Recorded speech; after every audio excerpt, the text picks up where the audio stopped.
Bonjour à toutes et à tous. Cette vidéo est la troisième dans une série de vidéos sur la représentation des fractions sur la droite numérique. Il y a une expression que j'utilise souvent en anglais qui est « Beware of one-way mathematics », traduit en français « Attention aux mathématiques à sens unique ». Regardez et vous comprendrez pourquoi je dis ça. Et je reviendrai tout de suite après, comme d'habitude, pour vous donner quelques conseils pédagogiques.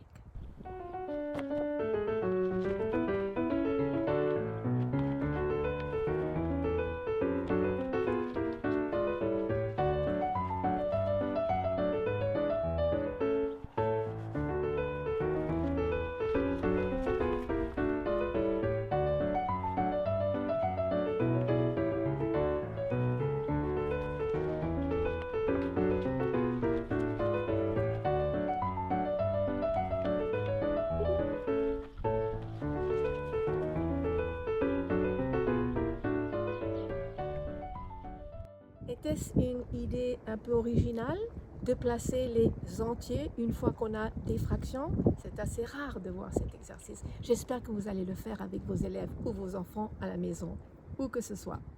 Regardons maintenant quelques exemples du même genre où il faut toujours penser à faire les mathématiques dans les deux sens.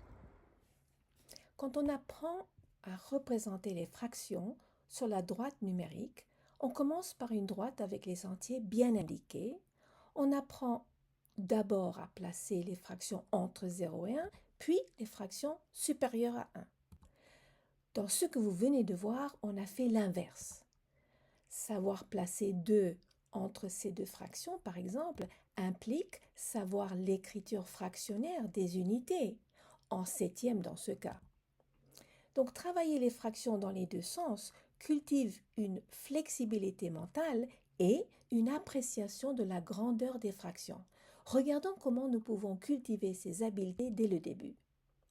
L'enseignement des fractions commence avec un tout et on demande à l'enfant de trouver une partie. Par exemple, voici un tout et on demande de montrer 3/4 du tout. L'enfant place 4/4 sur le tout et en conserve 3. Ou voici un autre tout et on demande cette fois-ci 5/12 du tout. L'enfant, de façon analogue, placera 12/12 sur le tout et en conservera 5/12. Tout ça c'est très bien, mais pose-t-on la question dans l'autre sens assez souvent? Par exemple, voici un carré rouge qui vaut 1/4 du tout. Quel est le tout? Eh bien, on va faire une itération, c'est-à-dire on va faire 4 copies du carré rouge afin qu'il ne représente plus qu'1/4 du tout. Les couleurs ici servent d'illustration. Ici, 2 balles représentent 1/3 du tout. Quel est le tout? Eh bien, le tout doit être une quantité 3 fois plus grande. Les 2 mêmes balles représentent maintenant 2/3 du tout. Quel est ce tout? Le tout est composé cette fois-ci de 3 balles seulement. Et on voit bien que les 2 initiales représentent 2/3. Donc avec du liquide, des formes découpées ou des bouts de ficelle, pour représenter des contextes en 3D, 2D ou 1D, posez des problèmes variés avec des fractions supérieures ou inférieures à 1. Un problème plus difficile, étant donné un segment, il faut tracer l'unité si le segment rouge représente 3 ou un autre segment si le segment rouge représente 1/2 ou enfin un troisième segment si le segment donné représente 5/4. Amusez-vous à poser plein de questions avec des fractions différentes et croisez les stratégies parmi vous. Les nombres entiers. D'habitude, on commence avec un nombre et on demande de trouver une fraction d'un nombre. Mais faisons l'inverse. Commençons par une fraction d'un nombre et demandons quel est le nombre. Par exemple, 1/2 d'un nombre vaut 40. Ou 3/4 d'un autre nombre vaut 75. Ou enfin, 3/2 d'un troisième nombre vaut 180. Quels sont ces nombres? Je pense avoir fait passer mon message. Soyons plus conscients de ce que nous enseignons et posons-nous la question, pratiquons-nous les mathématiques à sens unique ou non?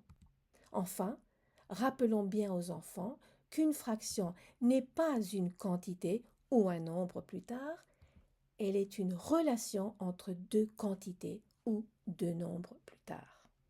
Voilà donc pour la troisième et dernière vidéo dans cette série. Il y en aura d'autres bien sûr sur les fractions, mais vous avez déjà pas mal d'idées pour aider les élèves à séparer l'angoisse et la peur des fractions.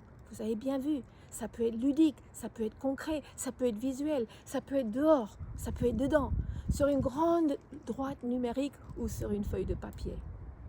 J'espère que vous allez faire vivre les fractions dans la classe ou à la maison. À la prochaine vidéo. Avant de partir, si vous avez aimé ce contenu et vous souhaitez d'autres vidéos de ce genre, abonnez-vous. Cliquez sur le bouton juste en dessous de l'écran. Sachez que c'est grâce à vous, vos vues et vos partages que mon équipe pourra poursuivre son travail et que je pourrai continuer à vous éclairer à la maison comme à l'école. Merci sincèrement de votre support et votre soutien et à la prochaine vidéo.